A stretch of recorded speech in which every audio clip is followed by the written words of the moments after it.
Bien, jóvenes, ya terminó el examen, ¿no es cierto? Muy bien, muy bien, muy bien. Bien, entonces vamos a comenzar con la clase. No sin antes aprovechar el momento para darle la respuesta, ¿sí?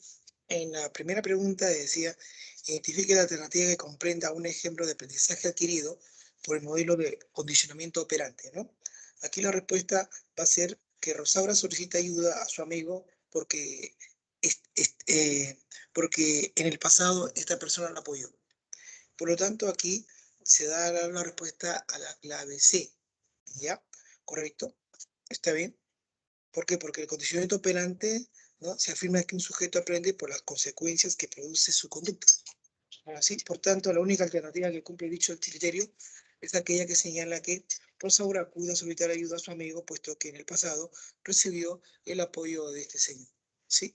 En la número 1, en la letra C. En la número 2, Mateo cursa su primer ciclo en la universidad, ¿no? Luego de terminar un trabajo de investigación bibliográfica, le comenta a la docente: me fue muy difícil interpretar y sacar conclusiones de ese porque no estoy acostumbrado a dar opiniones sobre un tema.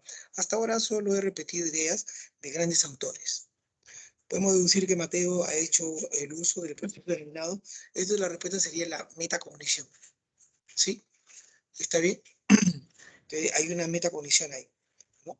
¿Por qué? Porque la metacognición es el conocimiento y control que el sujeto o toda persona adquiere, ¿no? Acerca de su propia actividad de aprendizaje y de las dificultades que se le presentan. ¿Sí? Muy bien. En la siguiente pregunta, en la número 3, lo dice ahí, ¿no? Antonio afirma que los personajes de una serie de televisión a veces salen de la pantalla y lo insultan, ¿no? Dicha alteración perceptual que está experimentando Antonio se va a denominar, aquí la respuesta será la alucinación, ¿no? Porque estas son consideradas, ¿no? Falsas percepciones, ¿no? O pseudo percepciones, por último. Aquí el sujeto percibe algo que no existe en la realidad. Por lo tanto, el objeto sensorial no está, solo es una falsa percepción. Las alucinaciones más comunes son justamente las auditivas, como oír voces, ¿no? En el caso de la esquizofrenia, ¿no? O por consumo de sustancias psicoactivas. Entonces, aquí la respuesta es alucinación, que viene a ser la letra C. En la número 4, ¿cuál es la teoría de reconocimiento de formas que nos permite identificar al personaje que ha sido retratado por un caricaturista? Bueno, hay teorías acerca de la manera como vamos a plasmar formas. Aquí la respuesta sería la de análisis de rasgos, ¿no? ¿Por qué? Porque identifica un estímulo, ¿no? Por detalles o características, ¿no? Aquí, en este caso, el caricaturista, como tal, caricaturista al fin y al cabo, está exagerando los rasgos faciales, ¿no? ¿No? Para representar a dicha persona o personaje o individuo. En tal sentido, análisis de rasgo, la letra B sería la respuesta. En la número 5, si a una persona se le ha diagnosticado con amnesia anterograda, es correcto afirmar que, como consecuencia de ello, ¿no? Dicha persona o paciente, ¿qué va a tener como resultado? Bueno, sencillamente uno sabe que la amnesia anterograda determinará que la información no se va a transferir, obviamente, a la memoria a corto plazo a la memoria a largo plazo, ¿no? Entonces no se va a poder almacenar en la memoria a largo plazo ningún suceso que va a ser después o posterior al surgimiento de dicho trastorno. Entonces la única clave que aquí correspondería sería aquella que dice que tendrá severa dificultad en su capacidad de formar nuevos aprendizajes. ¿No es así? Esa sería la letra D. ¿Ya? Muy bien, muy bien, muy bien. Entonces, estos serían en general todos los puntos que vamos a ver el día de hoy. ¿Ya? Hacemos un conteo rápido. Esto viene a ser en cuanto al aprendizaje, ¿no? ¿Está bien? El aprendizaje para hacer una rememoración y tenerlo presente, ¿no? Es un proceso cognitivo donde la persona adquiere y retiene conocimientos y nuevos modos de comportamiento que van a ser eficaces, ¿no? Permitiendo así alcanzar objetivos y satisfacer sus necesidades, ¿no? Todo aprendizaje en sí implica necesariamente un cambio o modificación de conducta del sujeto. Si no hay cambio ni modificación de conducta, no puedo hablar yo de aprendizaje. ¿Está bien? Ahora, dicho cambio de conducta es producto de la experiencia, de la práctica o entrenamiento. Eso es clave dentro de las características del aprendizaje. Ahora, todo lo que se ha aprendido, como tercera característica, es que es relativamente permanente, o sea, se puede modificar, ¿ya? Y todo aprendizaje, cuarta característica, resulta de la interacción del sujeto con su medio ambiente. Es una permanente interacción, ¿no? ¿Está bien? Y por último, todo lo que se ha aprendido queda grabado nada menos que a nivel de las neuronas, ¿no? ¿Se acuerdan ustedes del citoplasma? ¿No? Ella guarda información de naturaleza psíquica. ¿Está bien? ¿Correcto? Muy bien. Esto es en cuanto a hacer una rememoración de lo que es el aprendizaje y en sí lo que viene a ser sus características.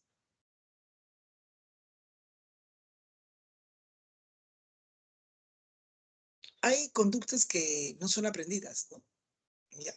Los reflejos, ¿no es cierto? Eso no es aprendido, ¿no? Succionar, ¿no? O sea, ¿no? La maduración, tampoco, ¿no es cierto? ¿Correcto? Son conductas que estamos esperando que aparezca como parte, ¿no? Correspondiente a la filogenia de la especie, ¿no? En este caso, que el niño, el control de sus esfínteres, lo hace al año y medio. Entonces, antes no puede controlar, que es el producto de la maduración, ¿no? ¿Correcto? Otro que también es una conducta que no es aprendida es la motivación, ¿no? Porque la motivación viene a ser un conjunto de acciones que llevan al individuo a la consecución de una meta para satisfacer demandas, ¿no es cierto? Para satisfacer demandas. Y eso hay que tener muy en cuenta.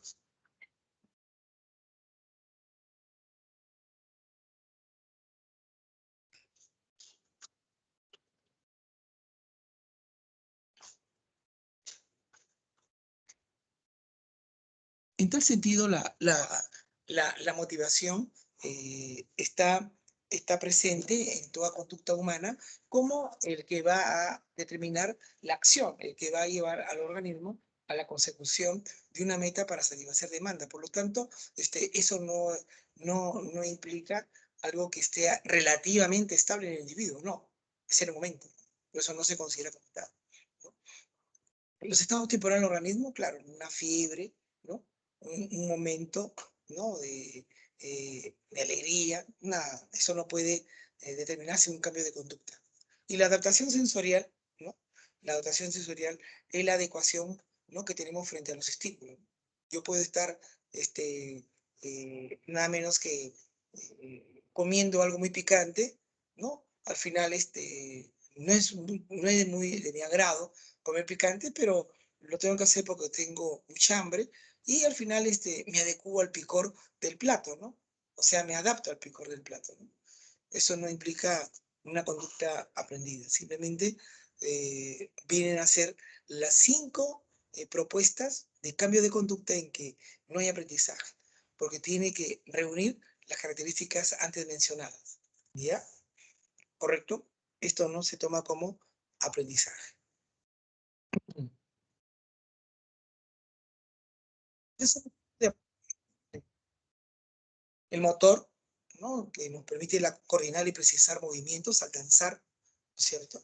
El aprendizaje cognitivo, que es el aprendizaje académico, ¿no? Del cual ustedes, por ejemplo, están tomando una acción en estos momentos, eso sería parte de un aprendizaje cognitivo, ¿no?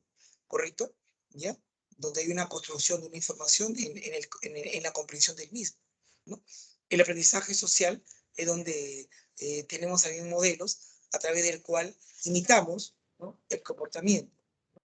El aprendizaje actitudinal es tomar a bien una acción a favor o en contra de algo, ¿sí?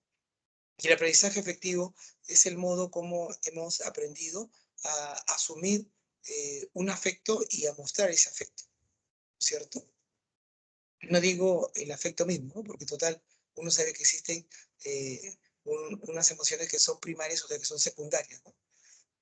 Entonces, el aprendizaje afectivo es el modo como aprendemos a recibir esos afectos y el modo como expresamos dichos afectos.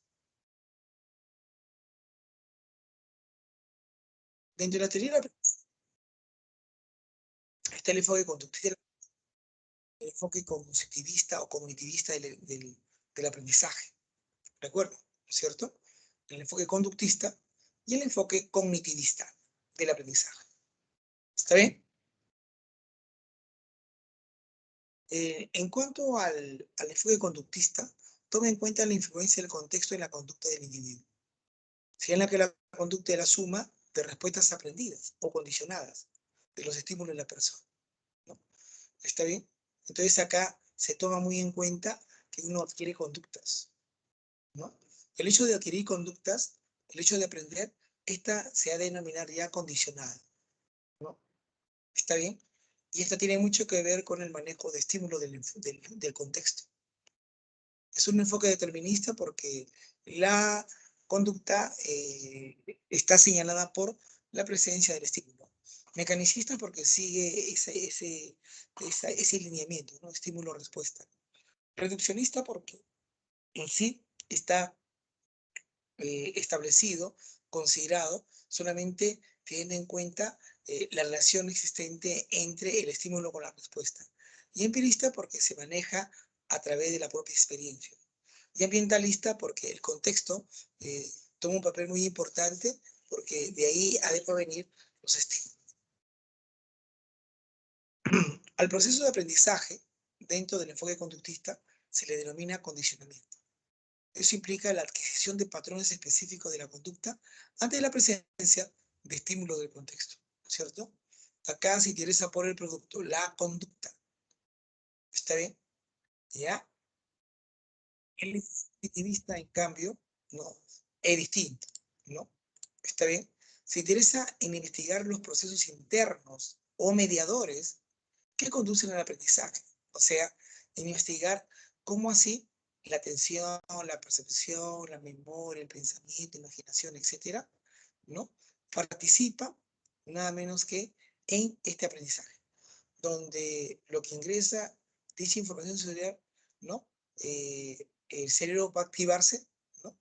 Y de esta manera va a establecer cogniciones.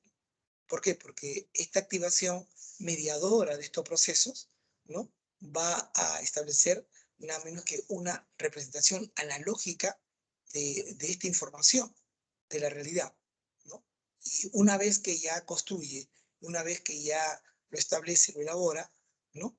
Esa cognición, luego ya en la mente va a organizar lo que en la mente se tiene, ¿no? Va a planificar lo que en la mente se tiene y por ende desde ahí va a monitorear el comportamiento. Entonces es una especie de programación, ¿no es cierto? Entonces el aprendizaje no está en la conducta, sino está dentro de los procesos mediadores, los cuales van a procesar la información que llega, ¿no es cierto? Y va a construir, va a elaborar una cognición o un conocimiento. Esto se instala en la mente humana, ¿no? Y eso ya implica aprendizaje. De ahí, esta instalación cognitiva va a monitorear el comportamiento, que es diferente, ¿no? Entonces, para el enfoque cognitivista del aprendizaje, el interés está en el proceso de la elaboración de cogniciones, ¿ya? Es la diferencia entre el enfoque conductista y el enfoque cognitivista, ¿ya? ¿Está bien? Muy bien, muy bien, ¿no? Aquí vamos viendo a lo que viene a ser el enfoque eh, conductual, ¿no? Con la propuesta del condicionamiento clásico correspondiente, ¿no? Según Iván Petrovich Pavlov, ¿no? ¿Ya? Para Pablo, el principio que va a gobernar es el de apareamiento de estímulos o de asociación o de continuidad, ¿no es cierto?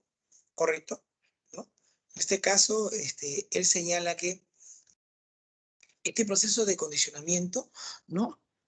Es un proceso mediante el cual un estímulo inicialmente neutro es capaz de reemplazar o de sustituir a otro para desencadenar una respuesta o conducta, ¿no? Esto significó que un estímulo neutro adquiere algunas propiedades de un estímulo natural por el hecho de asociarse, por el hecho de aparearse, ¿ya? Por el hecho de ser contiguo. ¿Está bien? ¿Ya? En este caso, se acuerdan ustedes que él manejó a un perrito o a perritos, ¿no? Y lo que hacía primero era colocarle un estímulo neutro al perrito, ¿no es cierto? Es decir, el estímulo neutro vendría a ser nada menos que el sonido de la campana, ¿no? Esto provocaba que el animal simplemente le prestara atención, ¿no? Simplemente le prestara atención. Correcto, se llama respuesta de orientación, ¿no? Le prestara atención, respuesta de orientación. Sonaba la campanita y el animal solamente, ¿no?, observaba dónde venía ese sonido, que era la campanita, se llama respuesta de orientación, ¿no? En el segundo paso, le provoca el estímulo incondicionado al animal, es decir, la carne. Y esto le provoca al animal salivación, ¿no? La presencia de la carne provocaba la salivación. En el tercer paso, ya aplica el principio de continuidad, ¿no? Va sonando la campanita y le presenta la carne. Le provocaba salivación. Va sonando la campanita y le asocia la carne y le provoca la salivación, la respuesta incondicionada. Esto fue como 10 veces. Entonces, fue así que en este apareamiento, en esta asociación, ¿no? En este caso, el sonido de la campanita ganó el poder de la presencia de la carne. Y con la sola presencia de la campanita sonando, ¿correcto?, provocaba también la salivación, ¿no? Entonces, de esta manera, el estímulo neutro se convertiría en estímulo condicionado porque gana el poder de este estímulo natural que es la carne que provoca la salivación. Y esta salivación, ¿no?, ya se convertiría en una respuesta condicionada. Este es el aprendizaje, ¿no? Esto ustedes, como bien recordarán, ¿no? Esta es la propuesta del señor Iván Pavlov, ¿ya? El condicionamiento instrumental por ensayo y error responde al señor norteamericano Edward Sorden, ¿cierto? Señala a través del ensayo y el error lo siguiente: es el proceso mediante el cual el aprendizaje ocurre en base a una serie de intentos y de equivocaciones, ¿no?, donde aquellas respuestas satisfactorias que conducen a la meta se mantienen y aquellas que no se van a eliminar, ¿cierto?, por ensayo y error. Para tal efecto, el señor Sorden maneja 3 principios. La ley del efecto, ¿no es cierto?, donde toda respuesta seguida de un efecto agradable por el sujeto tiende a incrementar la probabilidad de su ocurrencia. Eso dice el señor Sorden. Y la ley del ejercicio: toda respuesta que se repite o ejercita continuamente tiende a considerarse en el repertorio conductual del sujeto. Y la ley de la necesidad: el organismo examinado está privado de alimentación o cualquier demanda básica de supervivencia. O sea, para que esto ocurriera, se necesita la presencia de estos 3 principios. El efecto, la consecuencia que va a traer el ambiente una vez emitida la conducta. La ley de ejercicio, experimentar 1, 2, 3, varias veces. Y la ley de necesidad es que el sujeto experimentado debe estar privado de una necesidad, en este caso el hambre. Y utilizó pues esta caja, ¿no? Esta caja que maneja el señor Sorday, ¿no? Ya. Es la caja del acertijo, ¿no? Donde mete a un gato acá, un gatito, ¿cierto? Y está privado de alimentación y le pone afuera un pescado, ¿no? Entonces el gato quiere alcanzar la comida, obviamente, ¿no? ¿Correcto? Y ve que falla una, falla dos, falla 3 veces. Entonces comienza a maniobrar el contexto, ¿no?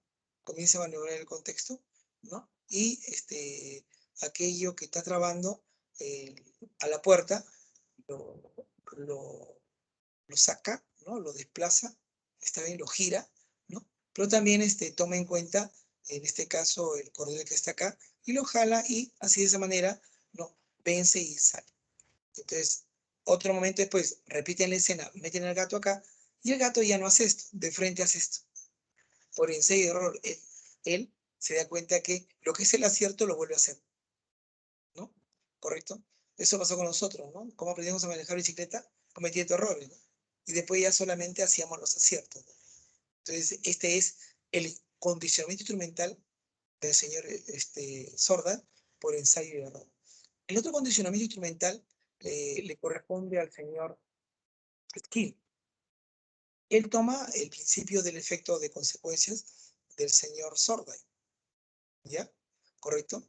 Él señala que este procesamiento, llamado el condicionamiento instrumental operante, Ya, es un proceso donde el sujeto emite conductas sobre el medio ambiente, donde algunas de ellas van a recibir ciertos estímulos reforzadores que conllevan a su incremento o disminución.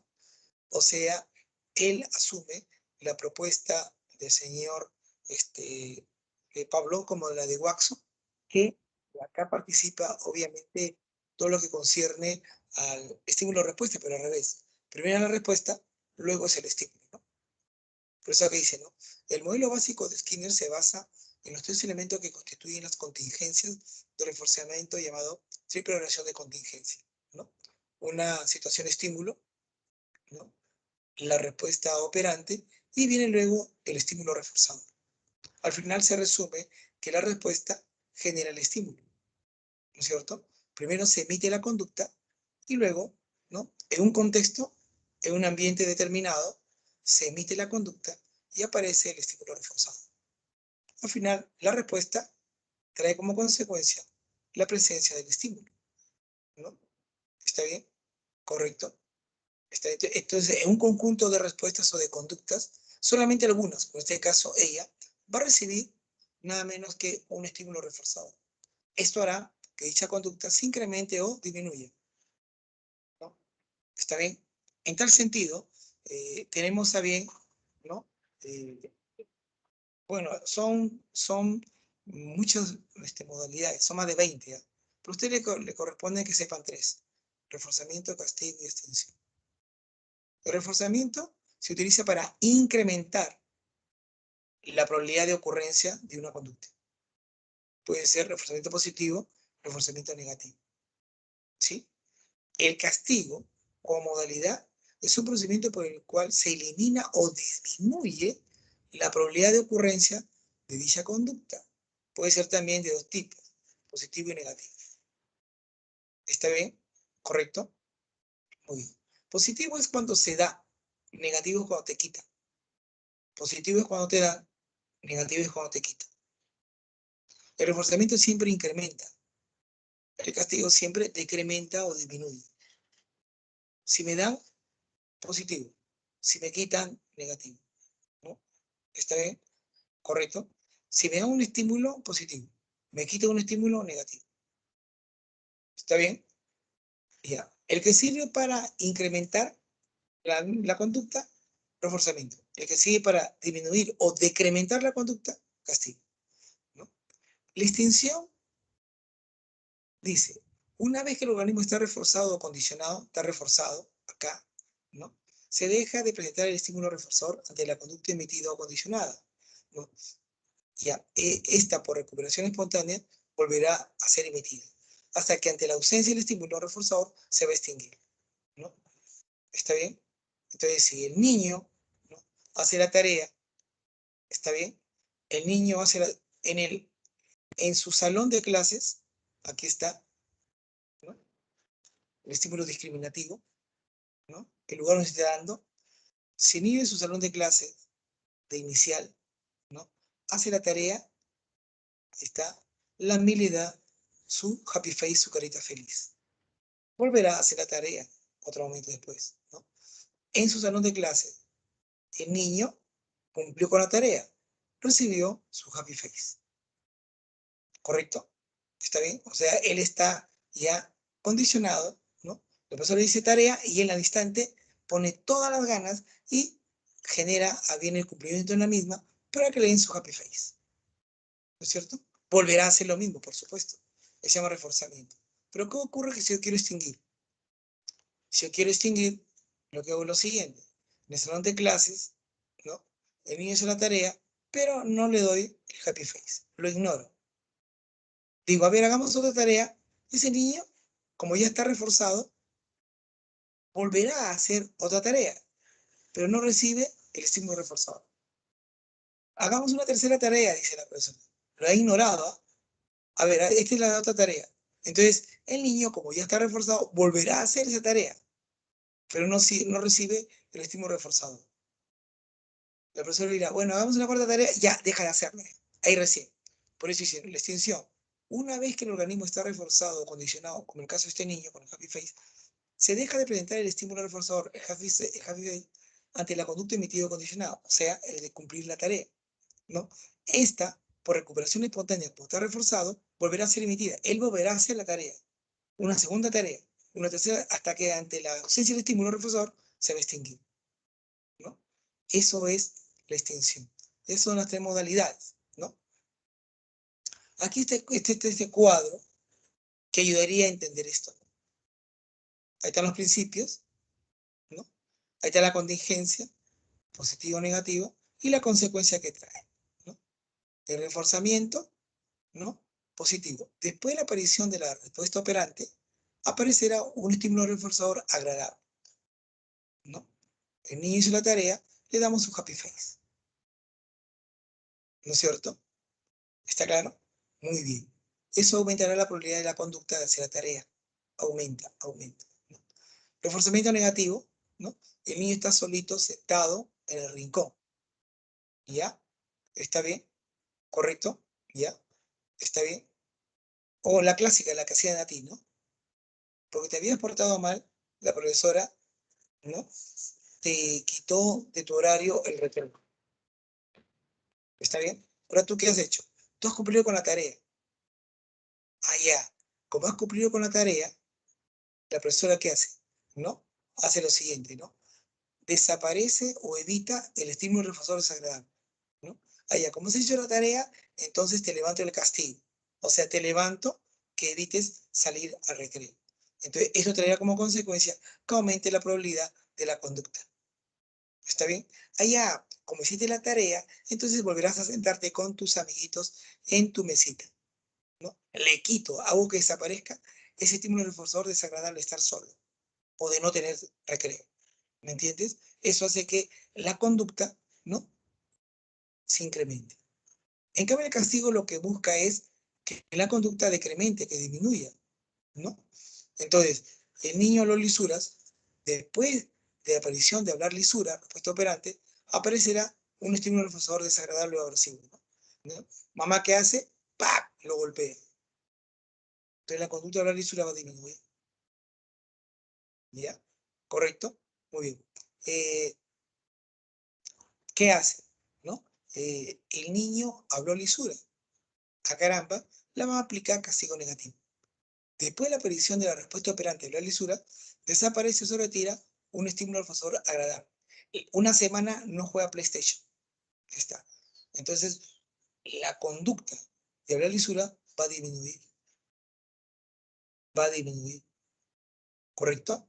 ¿Ya? Entonces, ten en cuenta que el reforzamiento siempre incrementa la conducta. Puede ser positivo o puede ser negativo. ¿Está bien? El castigo decrementa la conducta. Puede ser positivo, puede ser negativo.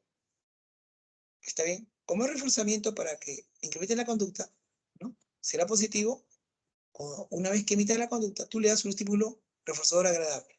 Le das un estímulo reforzador agradable.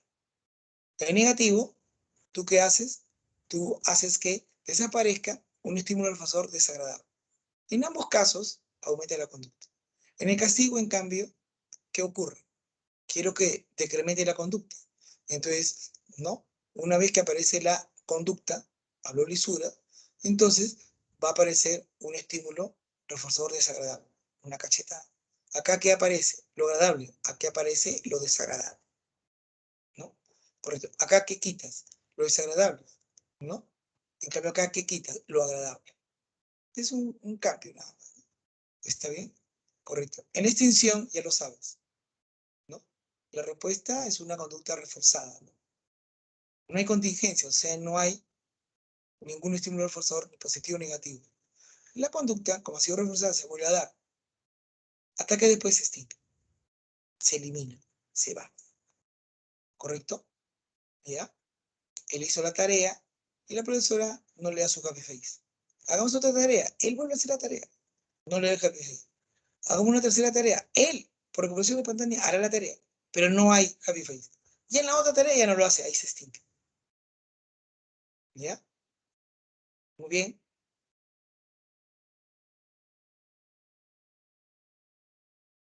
El enfoque cognitivista del aprendizaje, ¿no?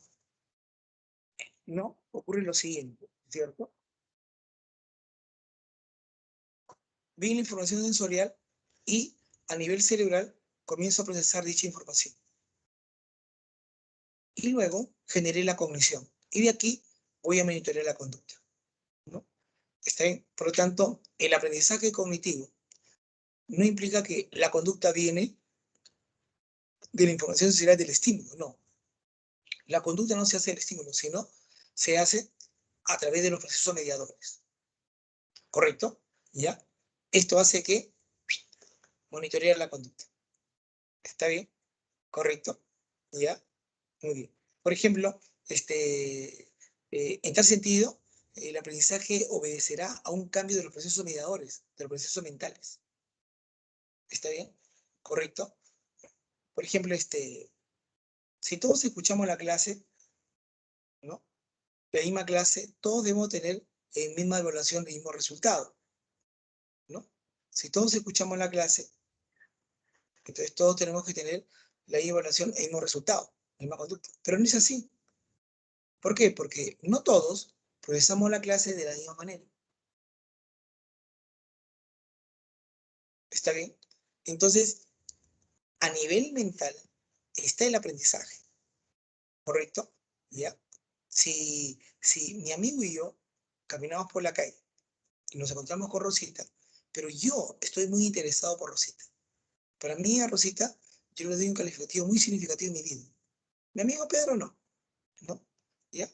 Mi amigo cuando la ve, le bromea, le juega. En cambio yo me pongo tenso, me transpiran la manita, ¿no? Me trabo para hablar. Pero estamos frente al mismo estímulo. Pero los dos no estamos procesando la misma información del mismo modo. Razón por la cual nos comportamos diferente. Entonces, esta conducta no obedece a la presencia de mi amiga Rosa, sino obedece al modo como yo procesé la información de mi amiga Rosa. Entonces, aquí está el aprendizaje, a nivel mental, a nivel del proceso interno. ¿Correcto? Acá. ¿Está bien? ¿Está claro? Entonces, esto es lo que manda. Así es. Esto es lo que manda. ¿Ya? Esto es lo que manda. Por lo tanto, esta conducta no obedece al estímulo, sino obedece a las cogniciones que se han construido. ¿Ya? Las teorías cognitivistas del aprendizaje tenemos aquí el descubrimiento de Filemina Brunner, el aprendizaje significativo de Auswell y del procesamiento de información. ¿Ya? ¿Está bien? ¿Correcto? ¿Entendido? ¿Ya? Si una persona me dice a mí, ¿cómo te llamas? Y doy mi nombre, entonces el estímulo generó la respuesta. ¿No es cierto? Entonces, ya, si el alumno dijo que se llama Andrés, es porque el profesor le preguntó cómo te llamas, ¿no? Por lo tanto, decir Andrés es una conducta que viene por el estímulo cómo te llamas. Los psicólogos cognitivistas dicen, no, decir Andrés no viene del estímulo cómo se llama, sino viene del procesamiento de la información de Andrés. ¿Cómo? Claro, porque cuando le dijeron cómo te llamas, Andrés, ¿cómo te llamas? Llegó a ser captado por él a nivel del lóbulo temporal. Y el lóbulo temporal hizo una conexión con el lóbulo frontal a nivel del área prefrontal. Y buscó ahí, en la memoria semántica de largo plazo, una identificación de su propio yo. Y él dijo que se llama Andrés. Entonces, ¿qué pasa? El entender que él se llama Andrés le provocó decir a través de una emisión, me llamo Andrés. Pero decir me llamo Andrés no vino del estímulo, vino del procesamiento de la información del estímulo. Por lo tanto, aquí se da el aprendizaje. No se da por el estímulo, sino se da cómo se procesa la información. ¿Correcto? ¿Ya? Si una canción te genera un bienestar y confort en un momento y tiempo determinado, entonces tú te muestras alegre. ¿No es cierto? ¿Correcto? Muy bien. Pero ya estás en otro momento y otro tiempo determinado y la misma canción, en cambio, te genera cólera. Esta, ¿no? La canción de tu ex enamorada contigo. Antes, qué bonita la canción, qué linda, ¿no? Acá qué linda, ¿no? Y te mostrarás alegre. Ahora, tú escuchas la misma canción, es la misma canción, pero ya no estás alegre. Estás asado, estás con cólera. ¿Por qué? Porque aquí has procesado la información. Esto es lo que manda, no manda el estímulo. ¿Ya? B. Estas son las teorías cognitivistas del aprendizaje.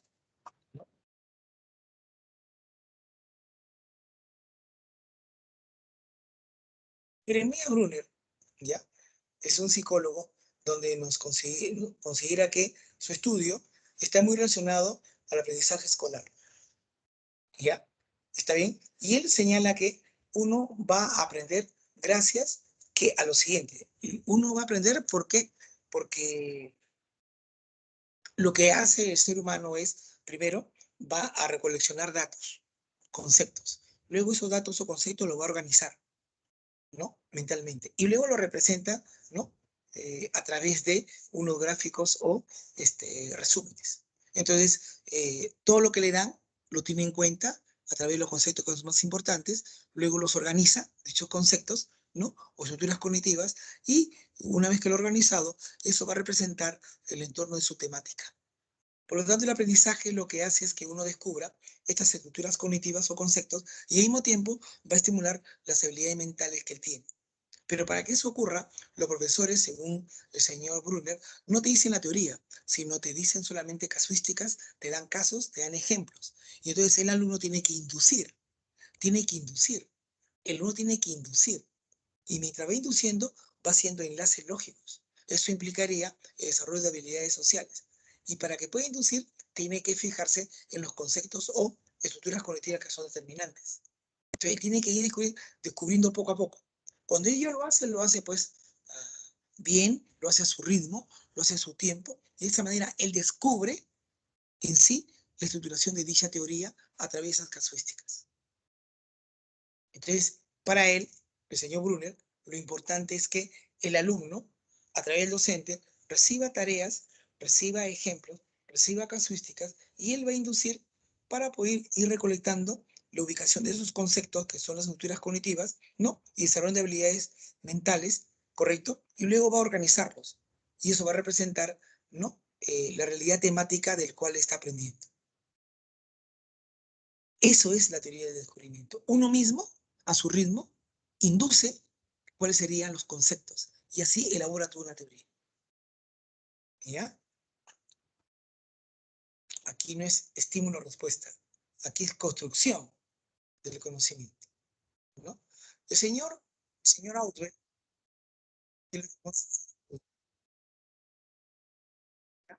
él señala que él hace todo un estudio a nivel de jóvenes y adultos en el aprendizaje, ¿ya? Ojo, todo lo que es aprendizaje cognitivo más está diseñado para un aprendizaje académico, ¿ya? Académico, ¿correcto? El señor Ausubel indica que uno va a aprender de la siguiente manera, ¿ya? Uno ya tiene aprendizajes previos en su memoria, ¿ya? Uno tiene ya todo un repertorio de conocimientos en nuestra memoria, ¿no? Y lo tenemos guardado ahí. Y uno cuando va a aprender algo nuevo, ¿no? Entonces, ¿qué va a ocurrir? Estos nuevos saberes que voy a aprender, ¿correcto? Que son de interés para el individuo, ¿ya? El individuo tiene que tener mucha intencionalidad, como también lo dijo Bruno. Todo esto se basa en la intencionalidad y en la voluntad ejecutoria del estudiante. Son muy activos, ¿ya? ¿Correcto? Entonces, el señor Ausubel señala que la persona que va a aprender lo que hace es que los saberes previos que va a recibir del nuevo aprendizaje lo tiene que relacionar con algún saber anteriormente guardado ya en su memoria. Entonces, algo tiene que tener en su memoria que debe tener alguna relación con el nuevo saber. Aquello que antes lo tiene ya en su memoria, con lo nuevo que va a aprender, tiene que relacionarlo. Se llama subsucción, ¿no? ¿Ya? Se llama subsucción, ¿ya? Es el mecanismo de inclusión, ¿no? Entonces, de esa manera, recuperará los saberes previos que tiene en su memoria, ¿no? Que tienen mucho que ver con el nuevo saber que va a aprender. Y ahí lo engancha. Y de ahí le da un significado mayor, con mayor lógica, con mayor jerarquía, con mayor coherencia. ¿Está bien? Pero para que eso ocurra, el alumno es el que tiene que participar activamente. ¿Está claro? Si yo le voy a enseñar a los alumnos lo que viene a ser la clase de mamíferos, yo no le digo de frente, ay, ya, coloque, mamífero es tal, tal, tal, tal, mire, este es un mamífero, y te expongo a través de la diapositiva. No, no, no, no. Lo que hace el profesor primero es recuperar los saberes previos. A ver los alumnos que en su casa tengan gato, perrito, mascota, y dicen, no, el perrito, qué tiene de igual con el gato? Ah, tienen pelo, muy bien, ¿qué más? Tienen 4 patas, vamos, y así, ¿no? Te estamos recuperando saberes previos. ¿Para qué le voy a decir lo que son los mamíferos si el niño convive con mamíferos? Estoy recuperando saberes previos. Él ya tiene una experiencia con mamíferos. Eso lo tengo que recuperar y luego ya le mando la parte técnica. Eso se denomina mamíferos. ¿Qué tienen? Son animales de sangre caliente, no, que son cuadrúpedos, tienen pelaje, estoy haciendo, que amamantan, ¿no? Solo lo hacen en la clase. Está recuperando los saberes. El profesor simplemente es un facilitador que los dirige, los lleva. ¿Ya? Pero para que esto ocurra, tan igual como Brunner, Ausubel dice, aquí el alumno tiene a bien una participación activa. Si no, no. Si no, no. ¿Ya? La teoría del procesamiento de información. ¿Ya? La teoría del procesamiento de información señala que uno para poder aprender, ¿ya? Hay que tener en cuenta que el alumno tiene que buscar el conocimiento. Ese es clave también, activo. Segundo, debe procesar la información paso por paso, ¿ya? Y entender que el cerebro es como una computadora, serían los informantes acá, ¿ya? Hay un registro sensorial de lo que te está diciendo, lo tienes que percibir, manejas tu atención porque estás focalizando, luego ahí extraes y la parte más importante lo vas a llevar a tu memoria, ¿correcto? Ahí lo vas a guardar, luego lo tienes que recuperar y la recuperación a través de ideas va a poder que tú tengas que elaborar supuestos o representaciones a través del pensamiento y tendrás que generar una toma de decisión determinando lo que tienes que hacer o no en una solución de problemas. Eso genera el procesamiento de información. Son pasos que tienen que seguirse secuencialmente. ¿Correcto? Acá el factor importante, como dicen los entendidos, es la presencia de la memoria. Memoria sensorial, corto plazo, largo plazo. Entonces, ahí, en ese almacenamiento, al recuperarlo, vamos a idear una nueva idea, una nueva representación, es el pensamiento, y generará una toma una toma de decisión por parte del estudiante o del alumno para poder determinar una solución a un problema. ¿Ya? Entonces, así procesamos. Es una secuencialidad de los procesos mentales. ¿Ya? Acá, esta búsqueda de información es muy activa por parte del alumno también. ¿Ya? Esto es el aprendizaje académico basado en estrategias. Y son 5. La de repaso, elaboración, organización, supervisión de la comprensión y autocontrol emocional. Estas son las estrategias que toda persona maneja cuando tiene que aprender algo cognitivamente, ¿no? Estas son las estrategias. Esta es la finalidad por la cual se utiliza la estrategia y esta es la técnica que maneja, ¿no? Esta es la técnica que maneja. ¿Está bien? Si yo quiero repasar, manejo la técnica del subrayado, ¿no? En la elaboración es simplemente enlazar un nuevo conocimiento con lo antes ya sabido. ¿Para ello qué hago? Puedo manejar rimas, puedo manejar un parafraseo con mismas palabras, ¿no es cierto? ¿Correcto? O genero analogías, o puedo generar un resumen. Así, ¿no? Hago esto. Ahora, para el repaso se lee 1, 2, 3, 4 veces, porque estás repitiendo, literalmente, ¿no? Y en esa repetición vas encontrando un procesamiento de entendimiento que ya se convierte en elaboración. Y luego el conocimiento ya, que ya lo tienes enganchado de lo que antes sabías con el nuevo saber, lo organizas. ¿A través de qué? De un mapa conceptual, ¿no? Es un nuevo código. Y luego, ¿qué hago? Como ya tengo el mapa conceptual, ¿ahora qué hago? Hago una supervisión de la comprensión. Me hago pregunta de eso, o si no expongo, ¿no? O si no expongo. Y luego comienzo a hacer prácticas o desarrollar cuestionarios.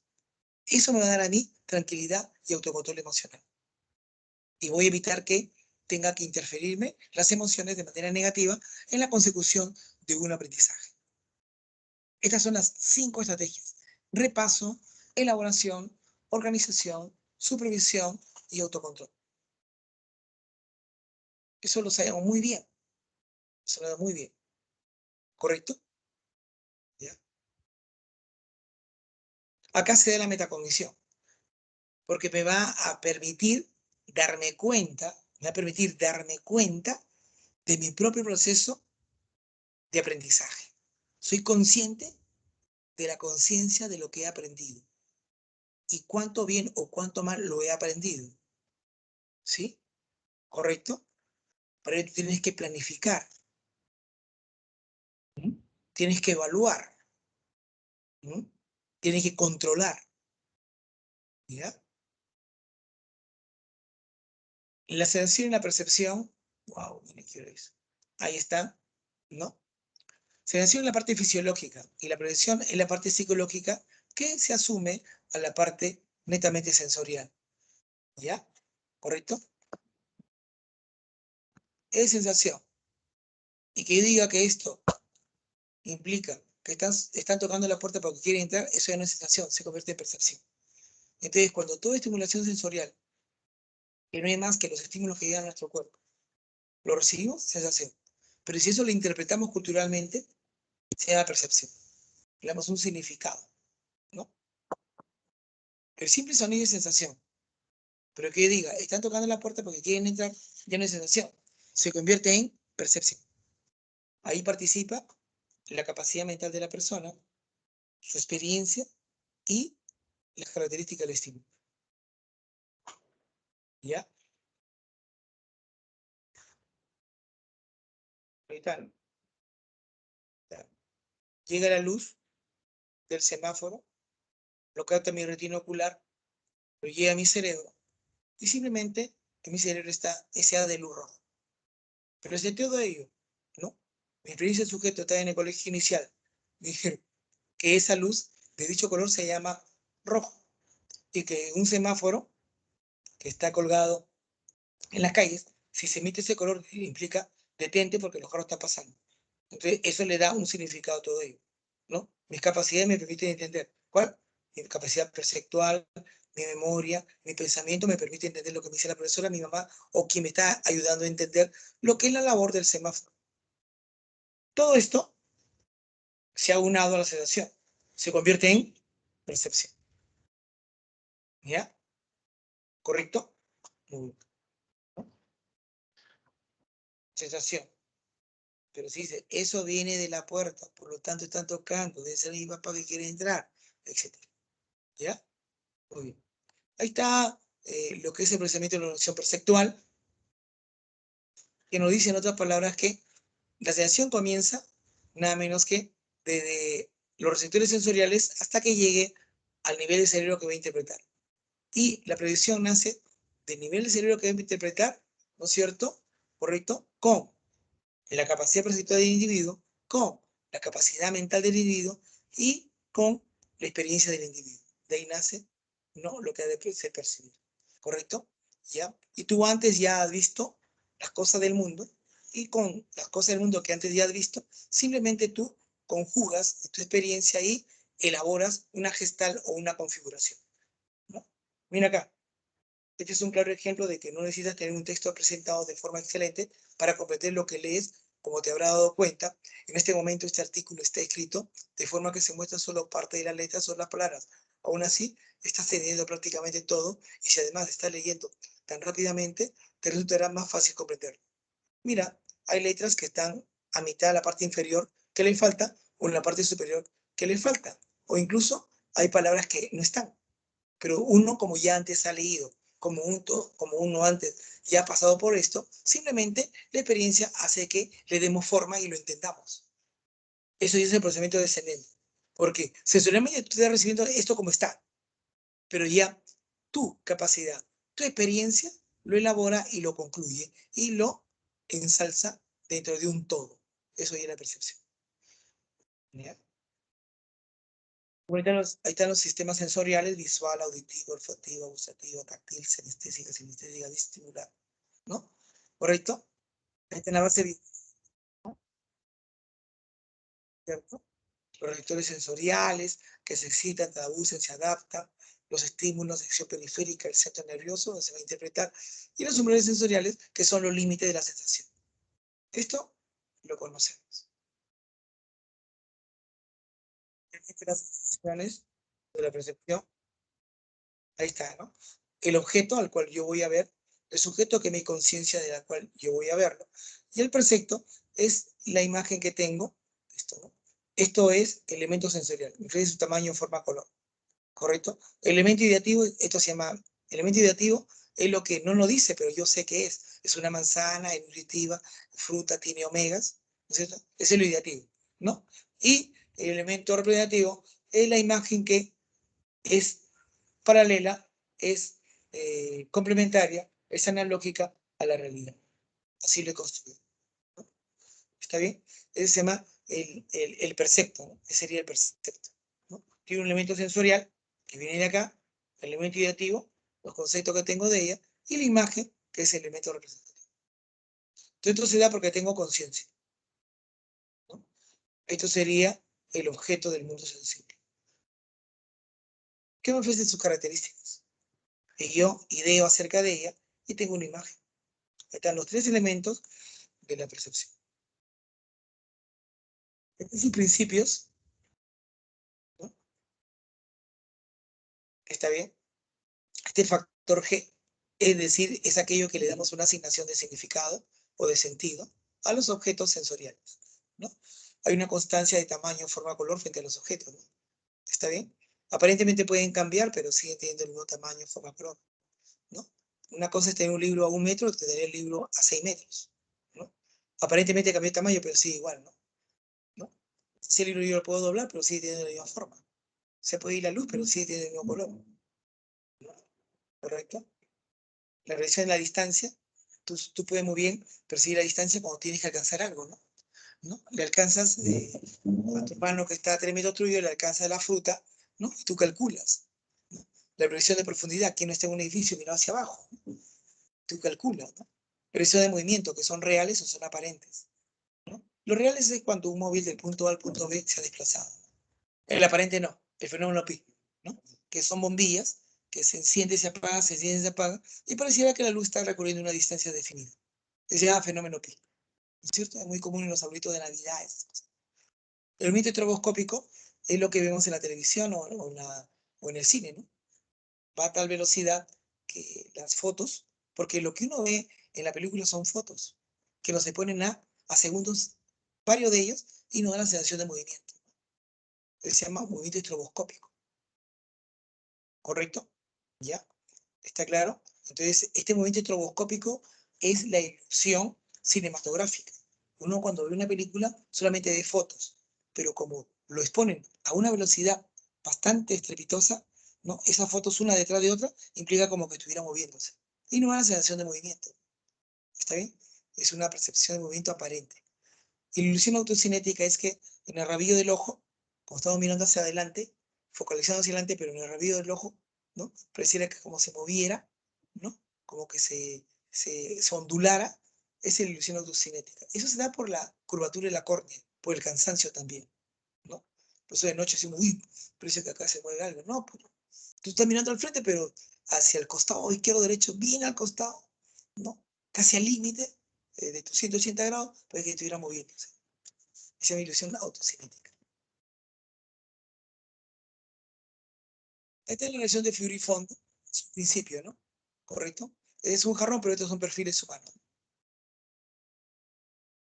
Bueno, ahí les dejo para que ustedes lo puedan ver, ¿no? Una anciana, pero también hay una señorita acá. Bueno, ¿ya? Esa es la ley de la figura y fondo, ¿no? Se puede permutar la figura con el fondo. La figura es lo que más destaca, el fondo es lo que engloba, ¿no? En la ley de agrupamiento, la proximidad y la semejanza, ¿no? Como acá los círculos están muy cercanos, es un solo grupo. En cambio aquí deja de estar cercanos y si hay 4 grupos de 4. Esa es la proximidad.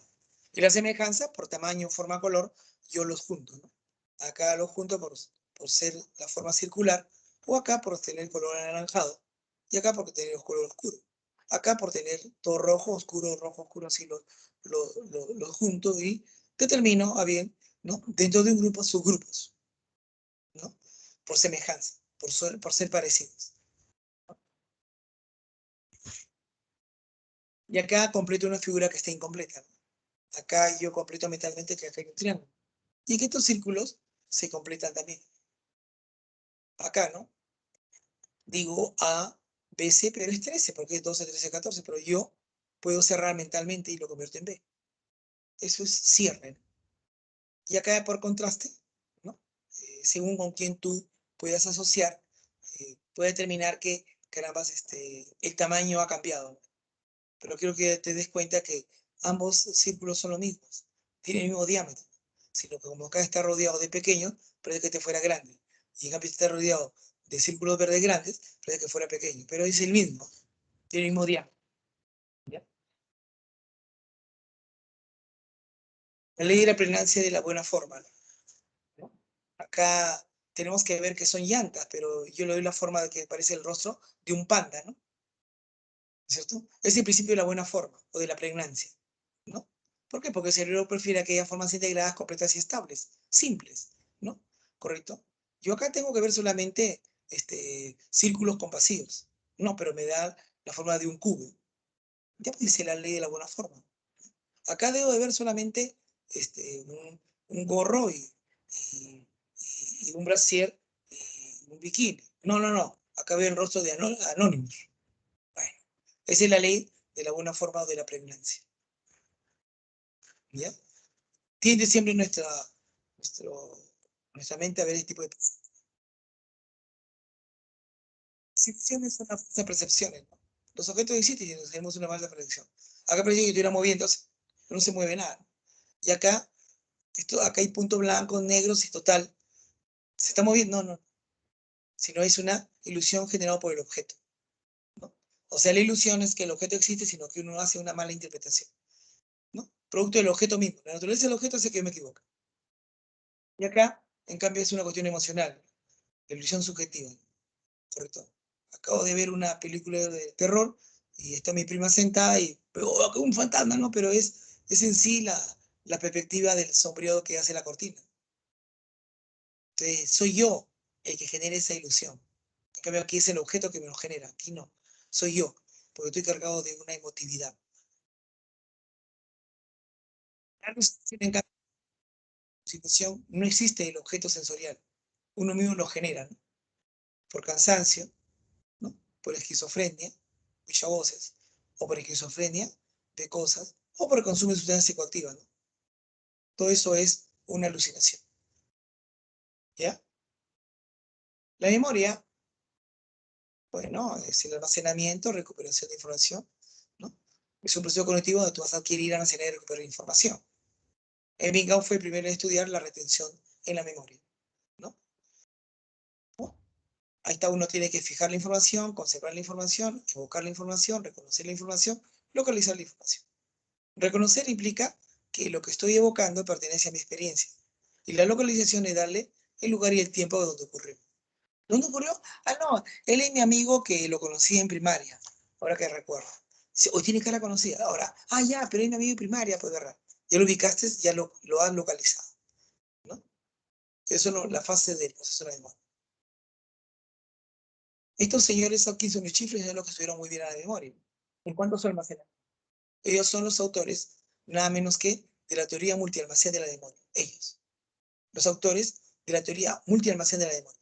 Memoria sensorial, memoria de corto plazo, entonces se hace el ensayo elaborativo, se da vuelta, vuelta, vuelta para poder comprenderlo, va a la memoria de largo plazo, la devuelve acá, y está en ese plano, hasta que se quede en la memoria de largo plazo, ¿no? ¿Está bien? Ya. Memoria sensorial, memoria de corto plazo y largo plazo. Importante. ¿Ya? ¿Está bien? Todo lo que acata la percepción y todo lo que se percibe, de manera inmediata pasa a la memoria sensorial. Y de ahí al de corto plazo.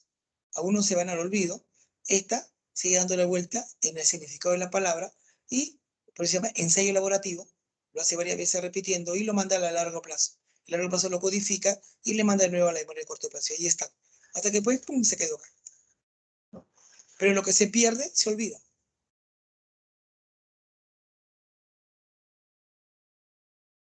Aquí está.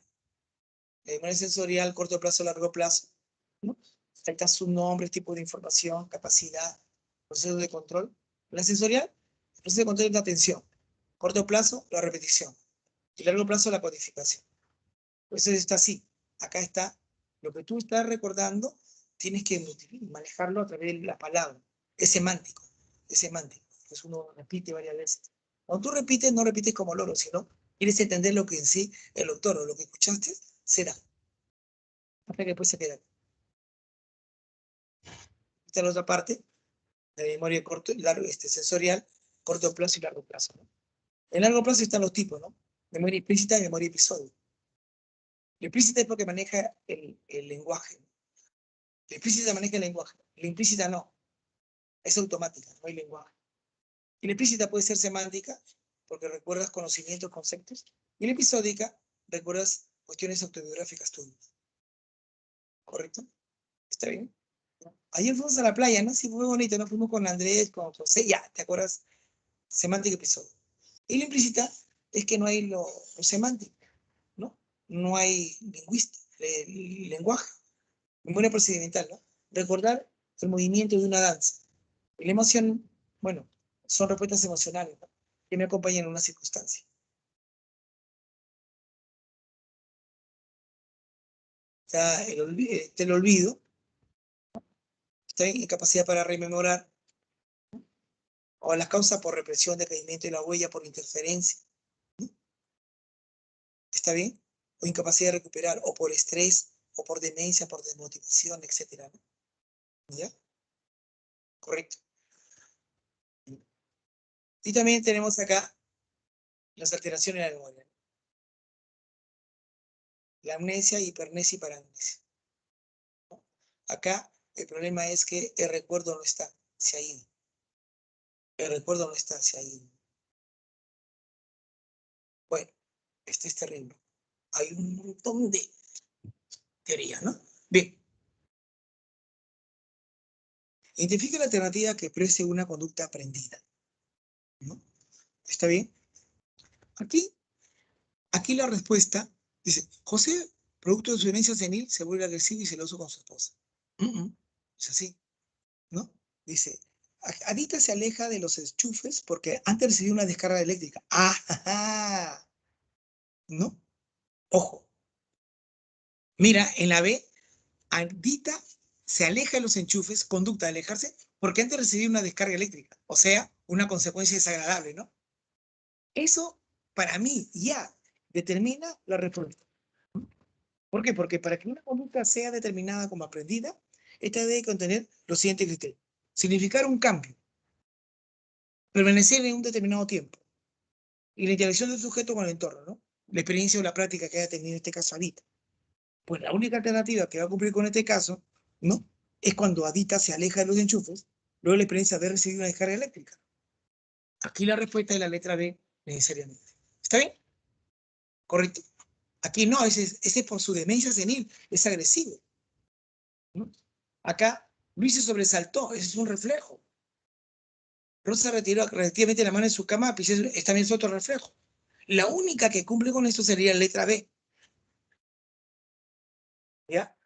¿Correcto? La letra B. ¿Ya? Acá no, este está mal. ¿Ya? Está mal. ¿Ya? A ver. ¿Ya? Siempre hay duendes de la letra B. ¿Ya? Muy bien, muy bien, muy bien. En la número 2, algunos padres adoptan medidas disciplinarias con sus hijos en forma arbitraria y contradictoria para estos. Así, cuando el hijo se pone malcriado, pero gracioso, el padre celebra estas conductas con sonrisas y aplausos. Sonrisa es un estímulo agradable, ¿no?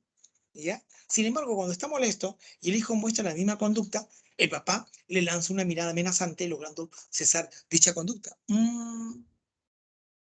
O sea, no quiero que haga esa conducta. ¿Ya? Anda sospechando. ¿Ya?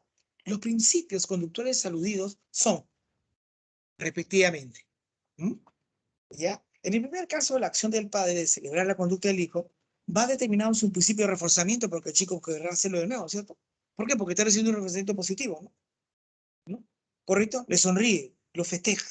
Esto va a incrementar la probabilidad de dicha conducta, ¿no? De tener que hablar de nuevo de esa propuesta, ¿no? Del muchacho, ¿no?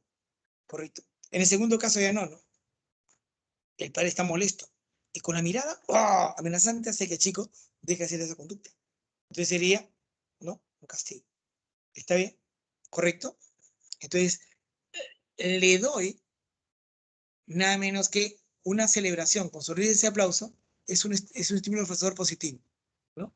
Y en cambio en la otra, con la mirada amenazante, le doy un estímulo reforzador, ¿no es cierto?, desagradable, ¿no es cierto? Entonces, ¿eso qué indica? Si le estoy dando es positivo. En ambos casos es positivo. En el primero es el reforzamiento, el segundo es castigo. ¿Por qué? Porque en el primero el chico volverá a hacer lo mismo, ¿correcto? ¿Ya? Él quiere ser festejado. Y en lo otro, dejará de hacerlo, ¿no? ¿Correcto? ¿Ya? Muy bien.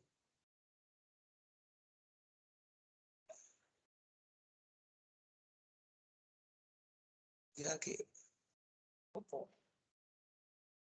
¿Ya?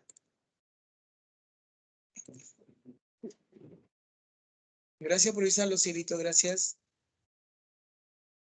Cielo me avisó que no está en pantalla, yo estaba hablando como loco. Ahora sí, ¿no? Ahora sí está en la pantalla, díganme, por favor, ¿lo están viendo? Sí, ¿no? Ah, ya, muy bien, gracias. Ya, ya, gracias, Cielo, gracias, milagritos. Gracias, Joel, gracias, gracias. Está hablando como un loco, ¿no? ¿Está bien? ¿Ya? Muy bien, gracias, Joel, gracias. ¿Ya? Muy bien.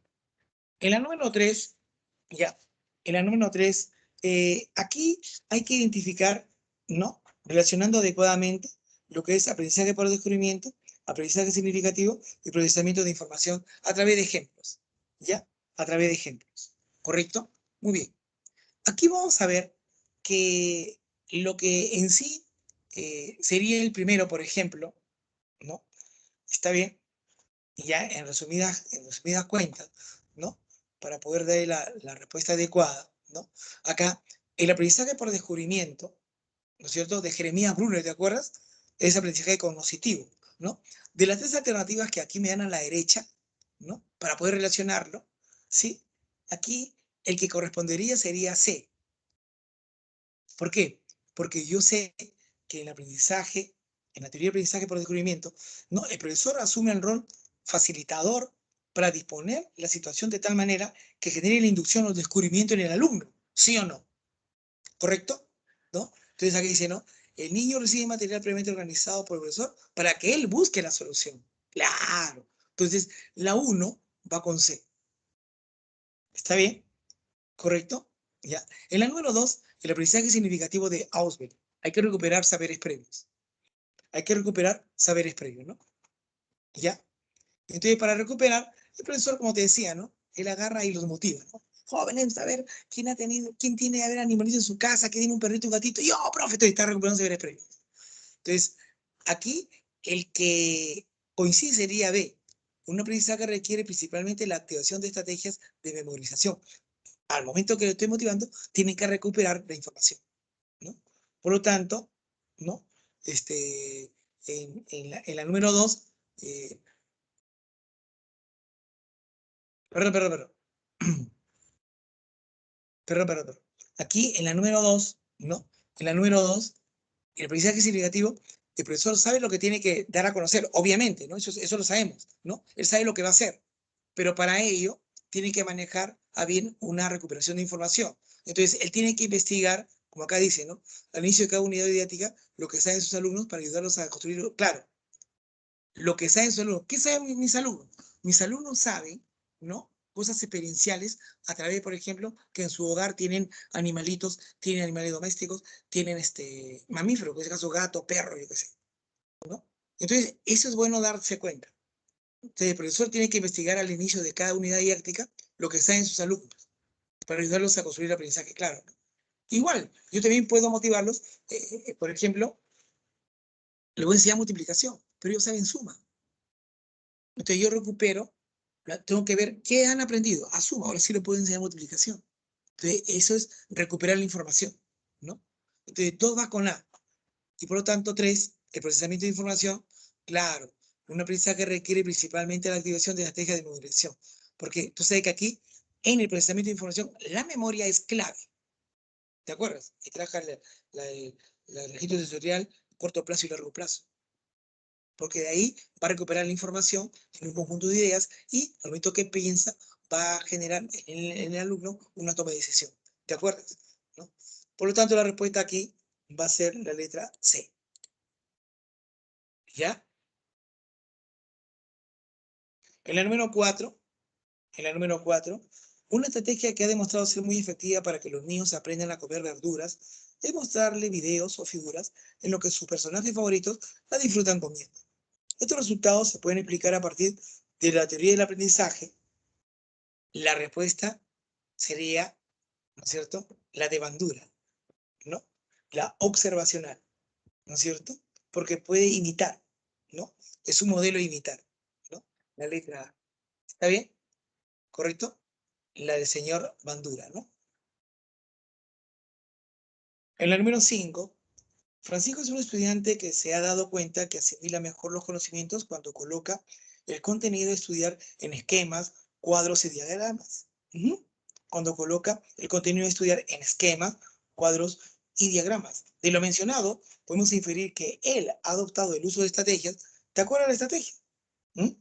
Repaso, elaboración, organización, supervisión y control emocional.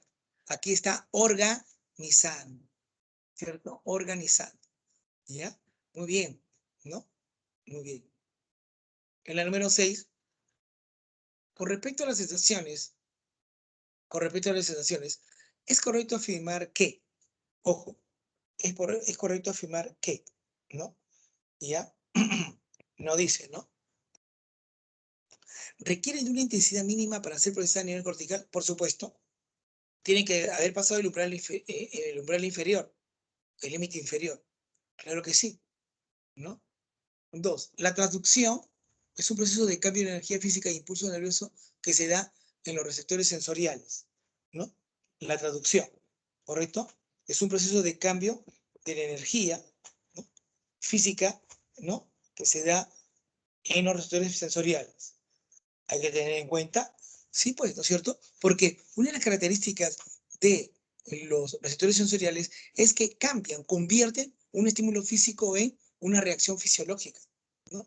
El haz de luz que llega a mi retina ocular es un estímulo físico, pero cuando llega a la retina ocular, ahí hay reacciones sinápticas y convierte, traduce esa reacción física en fisiológica. ¿Está bien? La 2 se está dando, ¿ya? ¿Está bien? Y en el número 3, la adaptación sensorial no requiere del ajuste de un receptor sensorial a la energía física. No, claro que sí requiere. ¿Cómo que no requiere? Lo requiere, ¿no? ¿Está bien? Claro, tiene que ajustar ese receptor, ¿no? El picor de un alimento, ¿no? O el alto volumen. Entonces, tanto la lengua como la audición se tienen que ajustar a esa circunstancia. ¿Cómo que no? Claro que sí.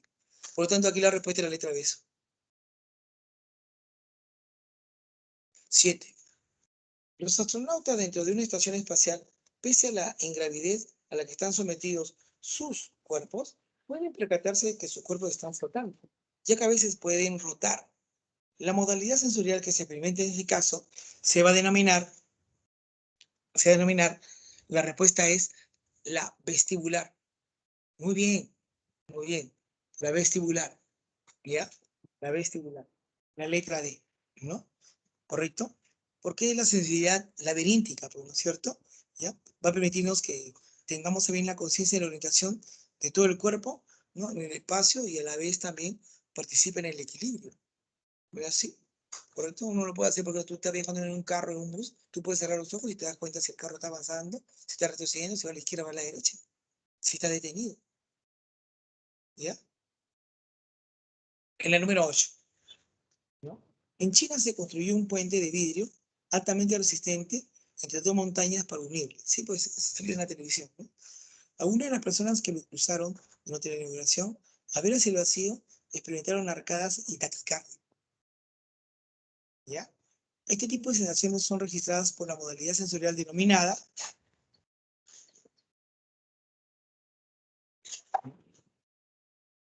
¿qué, qué, qué aportación sensorial detecta sensaciones a nivel endógeno, ¿no?, interno, como presión de órganos internos, arcadas, taquicardia?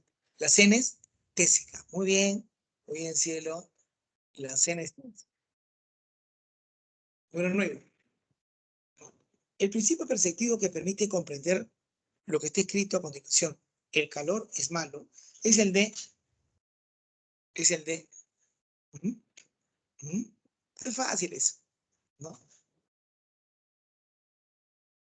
Proximidad no va a ser, continuidad menos, semejanza, no, el de la buena forma, la pregnancia, claro, el de la buena forma, ¿ya? El de la buena forma, la pregnancia, ¿correcto? El de la nueva forma. Muy bien, gracias, muy bien. Cielo, Joel, Milagros, muy bien. La pregnancia, ¿ya? La número 10. Manuela fue informada por parte de su profesora que su mamá ya había llegado al colegio para recogerla. Le estoy esperando en la puerta de la salida. ¿Mm? ¿Ya? Al llegar a la puerta y al ver tantas señoras recogiendo a sus hijos, para identificar a su mamá, se enfoca en las señoras que tengan cabello corto, rojizo y que sean de estatura alta. De acuerdo a la teoría del reconocimiento de forma, en Manuela se está presentando lo que se denomina, bueno, aquí, ¿no? Aquí vemos que se está dando lo que en sí se llama pregnancia, ¿no? Prototipos, figura y fondo, análisis de rasgos, ¿no? ¿Ya? ¿Correcto? Porque se requiere solo computar rasgos almacenados en la memoria para reconocer forma, ¿no? En este caso, Manuel está discriminando tres características que le van a permitir reconocer a su mamá, ¿no? Que tenga cabello corto, rojizo y de estatura alta. Entonces, está analizando los rasgos. Claro, muy bien, Milagro, bien, Joel. En el número 11, aquí son el chifre, ¿no? Que te lo presenté, ¿no? Eh, elaboraron el enfoque modélico de la memoria, explicándola con un sistema multialmacén. Así es. De acuerdo a dicho enfoque, el almacén de largo plazo se diferencia de otro tipo de almacenamiento debido a qué. ¿Debido a qué? ¿Cuál sería aquí lo importante considerar? ¿No? La letra C, claro. La capacidad de almacenamiento es ilimitada. ¿En dónde? En el largo plazo. Es ilimitada. ¿No es cierto? ¿Correcto? ¿Ya? En el tiempo, pues, ¿no? ¿Correcto? Y acá, pues, la información almacenada es de tipo categorial, al igual que la memoria de corto plazo. Y para mantener la información en la memoria de largo plazo, se requiere el ensayo elaborativo, 1, 2, 3, 4, ¿no? Como proceso de control principal. ¿Mm? Entonces, uno va a determinar ahí el grado comprensivo de la misma. ¿Ya? Muy bien. Respuesta a la letra C. En la número 12, uy, desde hace un año las hijas de Graciela empezaron a observar alteraciones en el comportamiento de su madre, ¿no? Lo que en un inicio eran considerados pequeños olvidos, cuando la madre condimentaba 2 veces la misma comida, luego se convirtieron en señales de mayor alerta cuando la madre no recordaba la fecha de cumpleaños de sus hijas y se desorientaba al no reconocer las calles, llegando en más de una ocasión a perderse. La descripción anterior ilustra un caso de, ¿no? Bueno, acá se está dando a conocer un caso de la enfermedad de Alzheimer, ¿no? ¿Correcto? ¿Ya? ¿Por qué? Porque el Alzheimer es un trastorno neurovegetativo, ¿no? Eh, que va a generar un deterioro en las fibras cerebrales, ¿no? Y esto afecta gravemente a la memoria, ¿no? Y, y esto pues se ve a través de este ejemplo, ¿no? Claro, de la señora Graciela, ¿ya? Acá la respuesta es la letra C. Muy bien. En el número 13, Wilfredo participa en una bicicleta organizada por la Secretaría de Distrito. Para que él logre ejecutar cada movimiento coordinado, la dicha competencia requiere que su memoria funcione de forma óptima. Ojo, bicicletea. ¿Mm? Memoria a largo plazo, claro, pero ¿cuál? ¿Explícita o implícita? Implícita. Implícita. ¿No es cierto? Implícita. ¿Y cuál es implícita? La emocional o procedimental. Ni vuelta que darle, pues, ¿no? Procedimental. Claro, ¿ya? Está bien. ¿Ya? Número 14. Janelle es una estudiante prioritaria que asiste diariamente a sus clases virtuales. Sin embargo, constantemente por donde vive, se oyen las bocinas de alto parlante que usan los vendedores ambulantes. Así es en el barrio, ¿no? A pesar de la situación, ella se concentra en la explicación de sus profesores en las clases. O sea, vaso, ¿no? Identifica el tipo de atención que utiliza, ni hablar, ¿no? Esto ayuda mucho a la memoria. Por lo tanto, tiene que ser la letra A sostenida. Y esto ayuda mucho a la memoria. ¿Mm? ¿Ya? Y en el número 15, ¿no? En la número 15, relacione correctamente cada teoría que explica la causa y el olvido, ¿no? Con la frase correspondiente, ¿no? Interferencia, incapacidad para recuperar y el decaimiento de la huella, ¿no es cierto? De la huella. Bien, bien, bien, ¿no? La interferencia, lo único que aprendí, bloqueó lo anterior. ¿Sí o no? Claro, es interferencia, ¿no? ¿Está bien? ¿Ya? Claro, ¿no? Incapacidad para recuperar, ¿no? Lo tengo en la punta de la lengua, ¿no? Y decaimiento de la huella, ¿no? Lo olvidé por falta de práctica, desuso. La respuesta de la letra B. Muy bien, ya había muy bien, Milagritos. Muy bien, joven. Ahí está la tarea. Espero que, ¿ya?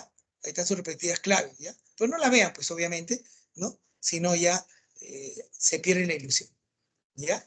Muy bien. Entonces aquí nos vamos a quedar, ¿correcto? Ha sido un gusto, muchachitos.